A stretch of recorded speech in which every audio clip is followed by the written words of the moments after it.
दोस्तों, आज अफगानिस्तान की तालिबान सरकार ने पाकिस्तान को सीधी चेतावनी दे डाली है, जिसमें अफगानिस्तान का कहना है कि भले ही भारत और अफगानिस्तान के बीच में कोई बॉर्डर ना हो, हमारी सीमा ना मिलती हो, परंतु हम पाकिस्तान के मुंह से भारत के खिलाफ एक भी शब्द नहीं सुनने वाले हैं। दरअसल आप सभी को पता है कि भारत और अफगानिस्तान के रिश्ते काफी ज्यादा मजबूत रहे हैं और इन रिश्तों से पाकिस्तान को सबसे ज्यादा मिर्ची लगती है। अभी अफगानिस्तान के अंदर जब से तालिबान सरकार आई है, तभी से भारत और जो अफगानिस्तान है उसके संबंध थोड़े से अभी कमजोर पड़े हैं, परंतु अफगानिस्तान की तालिबान सरकार अब फिर से भारत के साथ वैसे ही संबंध बनाना चाहती है जैसे कि अशरफ गनी के टाइम पर थे, परंतु पाकिस्तान को इससे सबसे ज्यादा मिर्ची लग रही है। अभी हाल ही में पाकिस्तान ने कई सारे अंतर्राष्ट्रीय मंचों पर यह मुद्दा उठाया कि भारत बार बार मुश्किल समय में अफगानिस्तान के लोगों को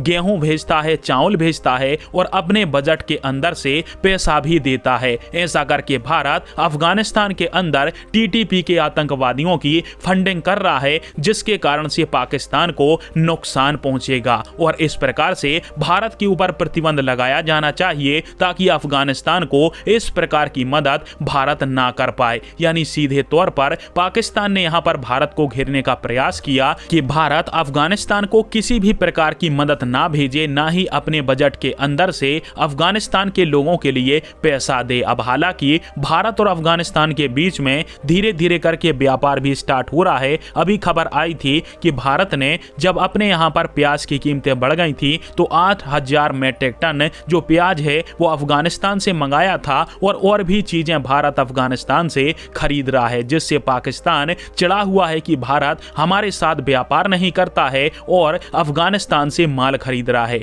जिसके कारण से पाकिस्तान भारत को घेरना चाहता था। अब इसी को लेकर अफगानिस्तान की तालिबान सरकार ने अपनी मीडिया के माध्यम से पाकिस्तान को सीधी चेतावनी दी है, जिसमें उनका साफ कहना है कि भले ही भारत और अफगानिस्तान के बीच में कोई जमीनी सीमा ना हो, हमारी दोनों देश की सीमाएं ना मिलती हों, परंतु पाकिस्तान जो भारत के खिलाफ बात कर रहा है उसको हम सुनने वाले नहीं हैं, क्योंकि भारत और हमारे काफी अच्छे मजबूत संबंध हैं और इन संबंधों को हम सांस्कृतिक, वाणिज्य, कूटनीतिक और अन्य क्षेत्रों के अंदर काफी ज्यादा महत्व देते हैं और पाकिस्तान के मुंह से भारत के खिलाफ एक भी शब्द नहीं सुनेंगे। अब आप सभी के मन में एक सवाल उठ रहा होगा कि अफगानिस्तान का कहना है कि भारत और अफगानिस्तान की सीमा नहीं मिलती, जबकि भारत का कहना है कि अफगानिस्तान हमारा पड़ोसी देश है। तो दरअसल आप सभी को बता दूं कि मैप के अंदर आप सभी देख सकते हो भारत और अफगानिस्तान की सीमा मिलती है, परंतु यह सीमा पीओके के थ्रू मिलती है। यदि भारत पीओके को अपने में शामिल कर लेता है तो भारत और अफगानिस्तान दोनों ही पड़ोसी देश हैं, परंतु अभी पीओके पाकिस्तान के पास है, जिसके कारण से अफगानिस्तान ने ऐसा बोला है। हालांकि आप सभी का इस टॉपिक के अंदर क्या मानना है, और जब पाकिस्तान जैसे देश भारत के अंदर आतंकवाद फैलाने के लिए नंबर 1 बन रहे हैं, तो क्या भारत को पाकिस्तान को साइड में करके अफगानिस्तान के साथ व्यापारिक और अन्य जो संबंध हैं उनको फिर से मजबूत करना चाहिए? हाँ या फिर ना, नीचे कमेंट करके जरूर बताएं। जय हिंद, वंदे मातरम।